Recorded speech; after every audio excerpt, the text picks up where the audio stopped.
It only took 4 investment properties to change this investor's entire life. She was sick of the corporate grind and looking for a more fulfilling lifestyle when she accidentally discovered real estate investing. Now, she's implemented strategies to maximize her monthly cash flow. She's created systems to automate the parts of investing she just doesn't enjoy, and is passionate about providing badly needed services for people in her community.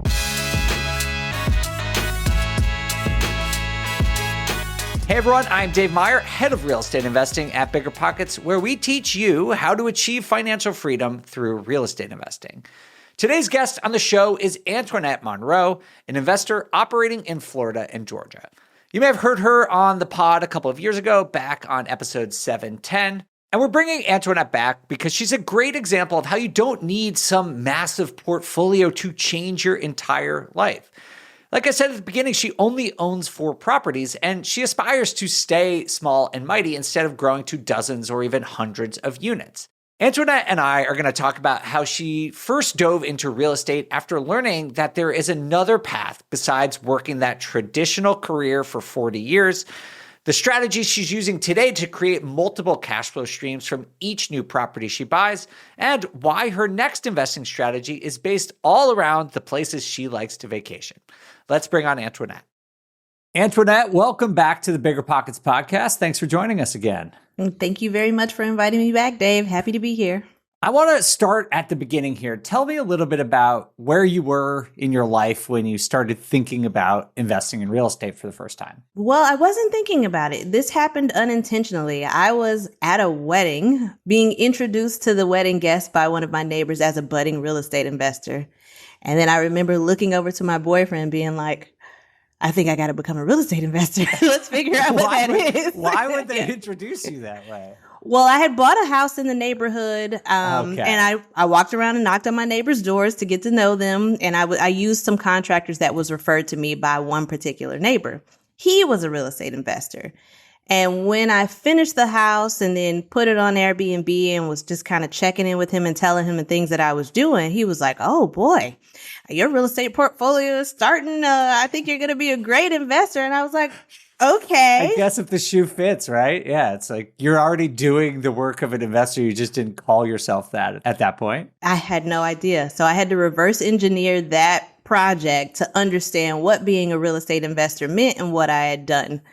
So yeah, it was definitely unintentional. But you bought this house to put it on Airbnb. That was the original point of it? Well, I bought it. I was pursuing like 5, financial independence, retire early. Okay. I bought this house so that I could pay it down quickly and not have a mortgage. And then I could leave my job and find something else to do. So I was working a retirement plan, but it just so happened that after completing the project, I'd found out about Airbnb and decided to use 2 of the bedrooms for that. Okay, got it. Very cool. And where in the world was this? In Orlando, Florida. And were you working full time, or like what else were you doing at this time? Yeah, I was in the good old corporate grind, working my way up, managing the Southeast region for a large beverage company. So you may have seen me in, mini CVS's and Walgreens selling my wares, trying to get extra shelf space. Nice. And so was that just not fulfilling to you, or were you not enjoying it? It wasn't. It never was the plan. Like coming out of college, I just wanted to make sure I had a job. And I graduated in 2008. So that was like at the height of the market crash. People's offers were getting rescinded. So I wanted a job. So I took the highest offer I could get with the plan to like, I'm going to work, save up, pay off my student loans and be out of here within 2 years because this is not what I want. And then I look up 8 years later and I was still there, having successfully forgotten about all my dreams, wearing the golden handcuffs proudly. Yeah. So this project was the like rebirth of who I knew I was, but had forgotten going to work every day. That's awesome. Wow. Good for you. And this is a pretty common story, right? Where people just think that they're going to go into a job for a couple of years and then fast forward, you're just in a totally different part of your life. What sort of snapped you out of that and got you started thinking about a different alternative path or trying to do the financial independence, retire early? If you Google, I hate my job enough, lots of interesting things come up. And that's really what it was. So, lots of late nights where I'm like, I hate my job, or what to do if you don't think how to find your purpose. Um, so those late night searches eventually led me to FIRE and started down that path. Okay. So really the very first few years of that job was just FIRE, saving, making smart money management investments so I could have the freedom to choose a job that I enjoyed and not have to choose employment for money. So how did that first deal that you inadvertently became a real estate investor on, how did that one work out? It was great, actually, and it changed my entire life. It was a long, crazy process. So it took 9 months to find that first property. We got it under contract, and the day before the first closing, the seller died. Oh my gosh. So then we spent about 5 months going through probate. It took that long because the first probate was filed in the wrong county. So then they had to refile it in the proper county. So finally, from a contract in April, we closed in November. Wow. Yeah. Oh my gosh. Yeah. I've never heard anything like that before. I have several questions. So first of all, you said it took you 9 months to find.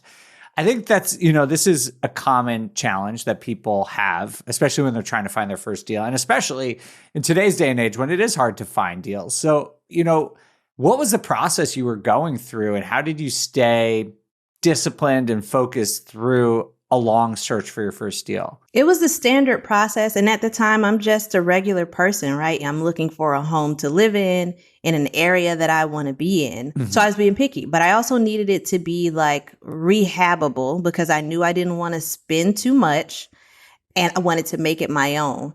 So it took that long because I needed the right thing in the right area. I didn't know that I was doing, real estate investor type situation. So it just took that long to find something. I didn't want to pay over $200,000, right? And I needed to be able to fix it up. And it needed to be in a 1 mile radius of like the best neighborhood in Orlando. So that's what took the longest. And then I need to ask about this probate process. And if anyone doesn't know, I'm not a lawyer, but probate is basically when someone dies, their will goes through a legal process called probate, where all of their assets are accounted for and divvied up appropriately.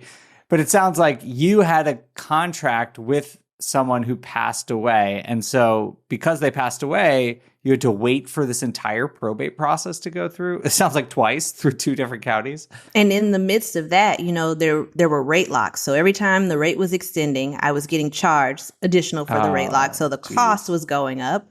And then I lost insurance twice, right? Because it kept not closing.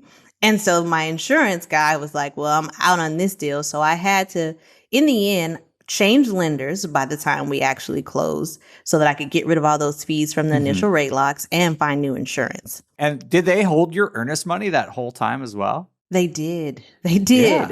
But it wasn't much. I think it was just like $1,000. But I had canceled my lease because I thought I was moving in June. Yeah. So now I'm slightly homeless and, sharing a twin bunk bed with my boyfriend at his mom's house because so it's one of those deals where it tested you in every way in terms of cost, in terms of flexibility, ability to stick it out, even when everyone's telling me, hey, walk away from this one. It's not a good one. But it made all the right sense for like my purposes and my needs. So I also think that going through that, you gain a level of patience that you're gonna need as you continue to do deals and as everything goes wrong and surprises you each day. So after that experience, there was nothing else that was going to come up in a project that was going to take me out. Like if I stuck through that, I'd be able to weather the ups and downs of just typical things that happen in real estate investing. It's such a good attitude because that's just how it works, right? Every deal has some challenges. I don't know about you. I've rarely, maybe one deal that's ever gone like exactly how I was expecting. And getting that over with your first time, like, is honestly really helpful. And that's sort of what you got to do, because most people, when they buy their first deal, they're not coming from a place where they have a ton of money or a ton of experience. And so you got to substitute that money and experience with a little bit of hustle and a little bit of patience and a little bit of just willing to do whatever it takes, like share a bunk bed with your boyfriend at his mom's house. That's just, my first deal, I lived in my friend's grandma's basement for a few years when I was, instead of paying rent. And, that's just sort of how it goes when you're trying to get started, unless you've made a little more progress in your life and maybe you have some financial means to buy a really good quality deal right off the bat. Yeah, you have to work with what you got. Like, even for that project, we did all the work ourselves. So I hung drywall, I pulled up floorboards, I knocked down walls because there was no budget to hire someone to do those Yeah. things. But in doing it, you learn why you pay someone to do it. And now I have no problem Yeah. paying somebody to do that because it's tough. Yeah, those are like a one and done kind of experience. You do it because you have to, and then realize this is probably not for everyone. Let the experts do it. Well, it sounds like the first deal worked out really well. I want to hear more about how you scaled your portfolio from there, but we do have to take a quick break. We'll be right back. Hey, so they say that real estate investing is passive, but let's get real. Chasing rents, drowning in receipts, and getting buried in spreadsheets feels anything but passive. If you're tired of losing valuable hours on financial busywork, I've found a solution that will transform your business. It's Baselane, a trusted BiggerPockets Pro partner. Baselane is an all-in-one platform that can help you automate the day-to-day. It automates your rent collection and uses AI-powered bookkeeping to auto-tag transactions for instant cash flow visibility and reporting. Plus, they have tons of other features like recurring payments, multi-user access, and free wires to save you more time and money.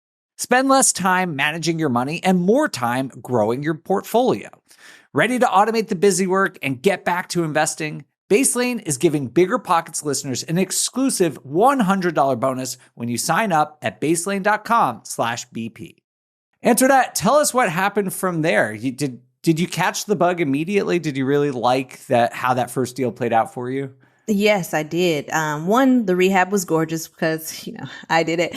But also, Airbnb was like, lighter fluid on a fire. I had no idea. At first, I was like, maybe I'll get roommates, but using Airbnb instantly in the first month, my mortgage was completely covered and now I was living for free. Man. So I spent that entire first year kind of digging through all of the BiggerPockets forums, listening to all the podcasts to understand, okay, what do you do next when you've done this?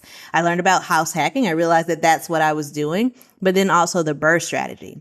And that is how I got my second deal. So in 2019, I purchased an off-market deal from my neighbor in the neighborhood I grew up in. So I had a direct connect to the seller. And that deal I was able to get under contract for under $200,000. It only needed about 30 or 40 worth of work. And through some tips that I got off the BiggerPockets forum, I was able to refinance that house and get all of my cash back within 45 days of closing. Wow. Amazing. I'd love to dig into that because I think this is one of these deals that people listening are going to be like, I want one of those. Give me that. So tell me a little bit how the off-market deal comes up, because we always hear about off-market deals. They're great. And they kind of just this magical thing. And I think, how did this one come about? Did your neighbor know you were buying houses, or tell us about it? Well, no, because at the time I wasn't. I just had the one house. But my mom knew that I was learning to be a real estate investor and I wanted to do that.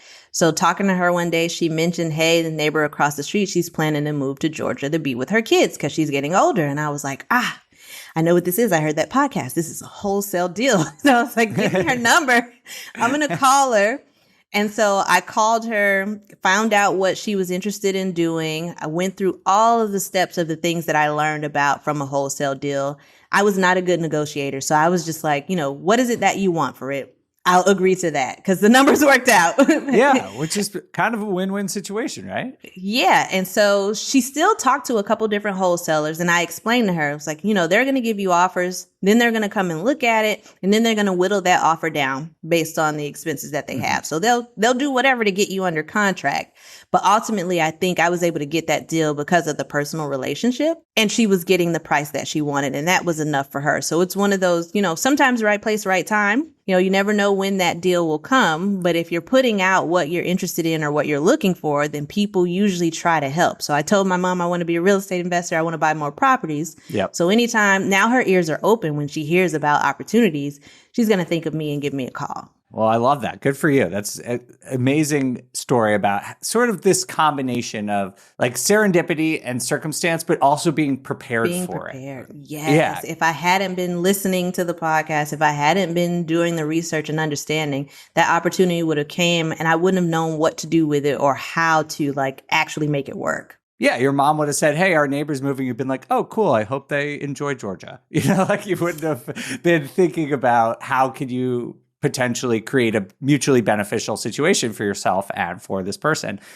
So it was single family home, I assume, and your plan was to turn it into a rental? Yes, so it was a single family. I put it under contract before I saw it. I just had like the memories. I'd been in here before as a kid, it's similar to my house. That's kind of fun. But once I closed on it, I came down and saw that they had done an addition to it that made it a much larger single family than I knew. And the layout made it, conducive for a split, which is what I did with the first house. I bought a single family, split it in half, and kind of made 2 units out of it, right up to the line of being in trouble with code. Like just toeing that line. Yeah. Okay. Yeah. So I saw this opportunity in that house as well. And I did the same thing. I just dropped a wall through the middle of it, made a 1-bed, 1-bath studio in the back with a kitchenette because kitchens mean code issues, and then kept the 3-1 in the front. And I was able to rent both sides out, one to a family member, because anytime you're doing something, there's always somebody watching. So immediately one half went to a family member and the other half I used a realtor to get rented out. Okay, great. You said you bought it for under 200 grand. You had to put like 30 or 40 grand in. How did you finance all of that? So with the first project, I had improved it and then added 700 square feet. So there was a good bit of equity in that home. Nice. I learned on the forums that I should pull home equity lines of credit. So I had one existing and ready to go on that first home. So I was able to buy this outright in cash using the equity from the home equity loan. And then I borrowed private money from my brother-in-law to complete the renovation on that second home. So it was a combination of all the things you learned. There was that home equity line of credit. There was borrowing money from my brother-in-law. And then the hack that I use is my strategy to make single families have twice as much cash flow. That's great. Which is splitting them in half. Well, good for you. I mean, this, again, it's just kind of a story of just like piecing it together. It's not the easiest way to do it when you're, taking money from here and there, but it's not that hard, right? I mean, it's just like using your network, using your connections. And shout out to the BiggerPockets forums. It feels like they're giving you some good advice. And everyone, if you need advice about your own deals, you can go to the BiggerPockets forums for free and ask these types of questions or just see what other people are asking. Great resource out there. So after these first 2 deals, Antoinette, how did you scale up? At this point, did you figure out that you wanted to sort of have a more full-time career in real estate? At this point, yes. The first project, it was if I did this well, I'd move in this direction until I could leave my job. So by the second deal, I'm feeling confident. I've done some heavy things, right? I've done a BRRRR and a cash out refinance in 45 days. I've done private money, home equity loan. Okay, cool. Then I went to work for a contractor. 2020 touched us all. I lost my job in 2020 and I was like, I'm interested in real estate. Let me see, maybe I want to be a contractor. So I took a job with a contractor and he invited me to my first flip. So I hadn't done one of those before. We partnered 50-50, kept it very simple. Oh, cool. I did one flip with him. And then later in that year, another neighbor, same neighborhood, actually the house next door called and said, hey, I saw what you did with Miss Gladys's house. I have a property that I want to sell. Are you interested? So then there was property number 2 that's going to remain in my portfolio down in Miami that I was able to purchase. And I reached out to that contractor and said, hey, I have no money, so I can't pay a hard money loan. But if we partnered, I'll bring the deal, you bring the money and the construction, and we'll go from there. And so that's how we did that one. I have to ask, because I'm trying to follow the timeline, but you had lost your job. So were you still able to get loans? No, that's why I had to partner with that contractor for that last flip we just talked about. I couldn't go to a lender and get anything. I couldn't carry it month to month even. So that's why that deal ended up being a partnership for that last flip. Got it. You've done so much in 4 deals. That's more than I think most people do, or at least more variety that you get in your sort of types of deals in the first 4. So how were you thinking about it at that point? What was your plan of attack after that? At that point, I still was like trying to be a real estate investor, thinking that I wasn't one yet because I hadn't done enough deals and I'm still listening and learning. And every guest that came on with this huge portfolio, I'm like, man, I've done 3 or 4. I'm not working hard enough. And so first I had to like get out of my own head and stop comparing myself to other people's journeys, because even though I had done less, there was just such a wide breadth of the different types of things I had to encounter that I still was knowledgeable, even though I was small and mighty. Absolutely. So I worked with him, with the contractor, for about 5 months in total. And through that time, he had introduced me to assisted living or group homes because he was rehabbing them and he and his wife were considering opening one on their own. So I looked at the numbers with that and was like, hey, yeah, this does way better than Airbnb. I think I'm going to make this switch and pursue that. So at the end of 5 months, I let him know that I would be leaving. 2 months later, I purchased a home that I was going to use as Airbnb in the meantime while I went through the licensing process to convert it over to assisted living. Oh, cool. So that was the next thing. And again, it's like turbo speed. My fourth deal is now an assisted living facility. So in just 4 deals, I think I've touched a good percentage of the different types of real estate models or styles that you could go after. You keep going. Yeah.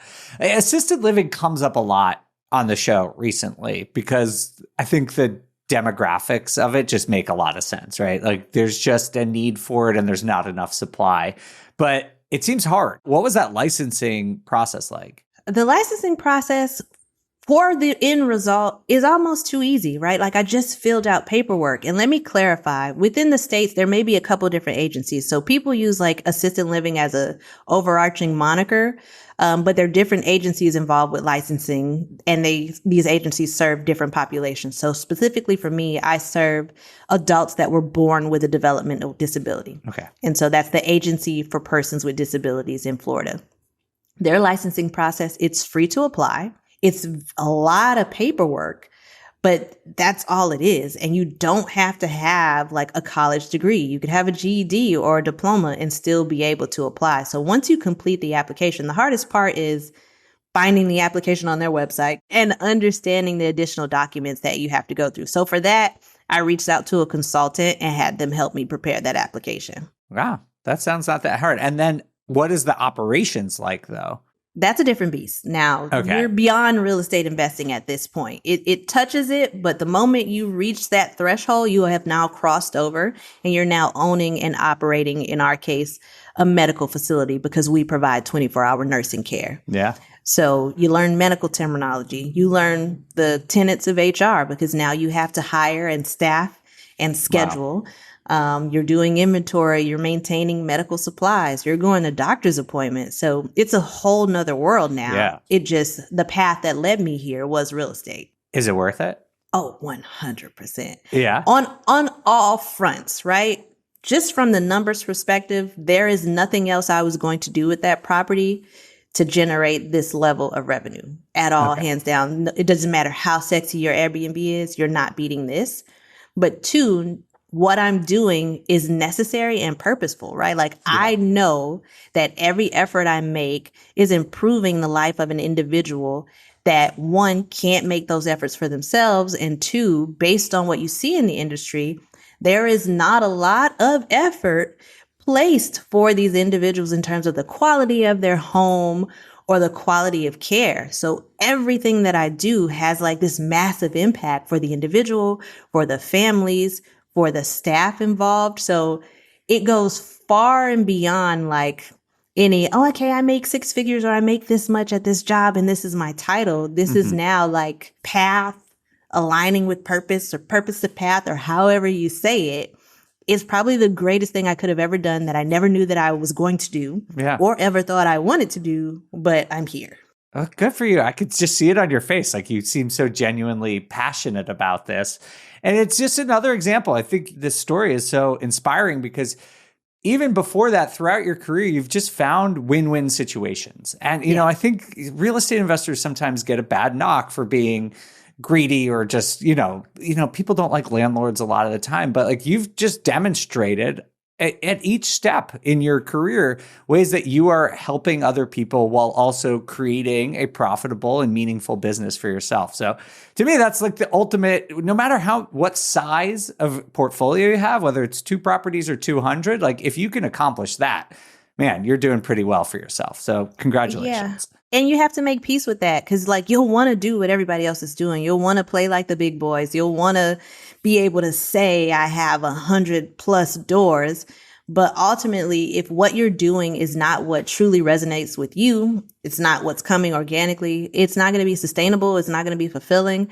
So I'm happy with my little portfolio of just 4 properties, right? But each of those properties, it comes with so much more than the earnings there. And the earnings are great, but there's and then that also comes with it that you can't like put a price on. I love that. And I think, I wrote about this in my book, but I actually think there's like almost an inverse relationship for how many properties you own and how happy you are about your own portfolio. Like the people I know who have huge portfolios, they're all like, oh, they're just grinding all the time and they're miserable about it. Not all of them, but a lot of them.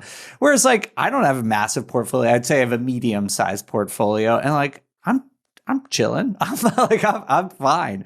I'm pretty happy. I have great relationships with all my tenants. Like I feel good about all of the properties that I own. It sounds like you're in a pretty similar place. And like, that's so great. I just think in this real estate investing world, we've sort of created this narrative where like financial freedom is like this destination. And I really hope, and it sounds like you agree, like people just enjoy the journey of it as well. And one deal is great. Like one deal will get you is a better financial situation than you were the day before. A second deal will move you a little bit further. The third deal will move you a little bit further. And like each one of those steps is an accomplishment and is something that you should be proud of and that you should be celebrating. And I just think you're such a perfect example of at least the philosophy that I believe in as a real estate investor. Yeah. And that philosophy has to come from you, right? Like you can't borrow every gurus you listen to and try to follow their path exactly. You really do have to create your own and be clear in like what it is that you want for you. And it's very much like freedom first for me. And 100+ unit portfolio, I don't know how free I would be if I had that much responsibility. So yeah, I definitely listen to yourself. Don't knock yourself about what you've done or haven't done yet. Just keep making the next best step. Absolutely. It's great advice. Great advice. So what's next for you? I mean, we're talking about scaling. Are you done or what are you thinking about next? I think now I'm trying to employ more of a strategy. One that's I have the cash cow, right? So I'm converting each of the properties I have to these group home or assisted living models.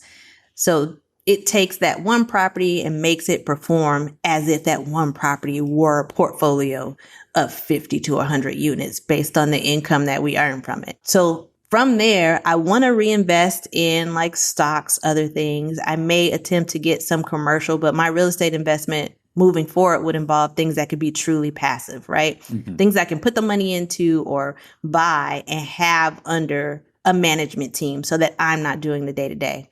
Of course, I'm going to stick to my roots. So I want to get at least 5 Airbnbs in places I like to visit. So basically, I'm just doing some lifestyle enhancement. Okay, I want to visit here. Let me get this. But also I'm smart enough to know that it should pay for itself and not me pay for it. So that's it. I'm just continuing to like build the life that I want, but using real estate as the tool to do the building. What you were saying before about sort of finding passive places to reinvest, I think is so important. And it's a topic we do talk about sometimes on the show, but I think is really important for people to think about is just like the structure of your portfolio. And not every deal has to be the same. Like it sounds like, doing these group homes is very labor intensive. That sounds like a full-time job. And so you can scale, even if it's a little bit less profitable, finding the type of deals that work for not just your financial goals, but your lifestyle goals. Because it sounds like scaling up group homes to 30 or 40 units, that's, you're running a medium big business at that point. And maybe that's not what you want, but having 5 or 10 of these and then passive real estate can create perhaps the right combination of investments for you. Like I own a bunch of small duplexes, single family homes, and then I invest in syndications because it's completely passive and I don't want to do major rehabs, but I know people who are good at that. And so I'll invest with them. And it's about sort of creating the right balance for yourself. And as Antoinette said, not chasing what other people are doing, but just figuring out what are you capable of time-wise? What do you want financially? And then sort of reverse engineering what types of properties, what types of deals you need to ultimately get there. Yeah. And I want people to know like the assistant, it sounds like a lot, But it isn't. I have more freedom in this model than I do when I'm doing a flip and driving out to that product every day, or than I did when I was doing Airbnb and, responding constantly to guest requests or complaints. Because this requires staffing. So I just had to be good enough to set up the systems, to hire properly. And then once those things are in place, it does a lot of running itself. So my level of involvement within the assisted living is purely like choice, the things I enjoy to do. Yeah. I want to go to their doctor's appointments because I want to keep up with what's going on with them. I want to throw the birthday parties for them when that's happening there. So it's still choice, but the actual operations of it, I don't want anybody to shy away from attempting it. If you staff it properly and put management in place, that can still allow you to have that freedom that you want from real estate investing. It just adds a little bit of purpose for you. Perfect. I love it. That's great. And good advice. It sounds like it's kind of true of every business, right? Like you can choose how much you want to outsource, how much you want to do yourself. What are you good at? What, gives you energy? What fulfills you? It sounds like you found a great balance there. My last question for you, Antoinette, is you gave me a lead here that I need to follow up on. Where do you want your Airbnbs? What are the places? Give me the top 3 spots you want to go hang out and have an Airbnb. Well, one in LA. That's not my top choice. Nice. That's my boyfriend's choice. But if I didn't say it, I'd be in trouble. I like Chicago because food is really good there. Honestly, our producer, Ian, and I were planning like a road show. And we picked Chicago because we want to just go eat there because the food is so good. So that's probably in Atlanta because also food is there. It's a little bit closer. And I just love the whole vibe and culture of Atlanta. I think the others would need to be in other countries. So I would go as far as I can and put one in Bali because also food. Ooh, yes. There's a theme here. Food. Yes. If you put them there, I'll stay there. Food is my thing. So I'll be your first guest. And then outside of Bali, another international one, probably Italy because food. Because yes. food. Yeah. Just somewhere in central Italy, you'll be eating great. That's super fun. I love the dream. I love how you're approaching this and just really thoughtfully pursuing a life that you want through real estate. That's what this is all about. So thank you so much for joining us here today, Antoinette. We really appreciate you coming on and sharing your story. Thank you for having me. I was worried that I was like, I only have 4 deals. I don't have that much to update. But thank you for helping me show that, enough. It's still good enough. Absolutely. Small and mighty. Exactly.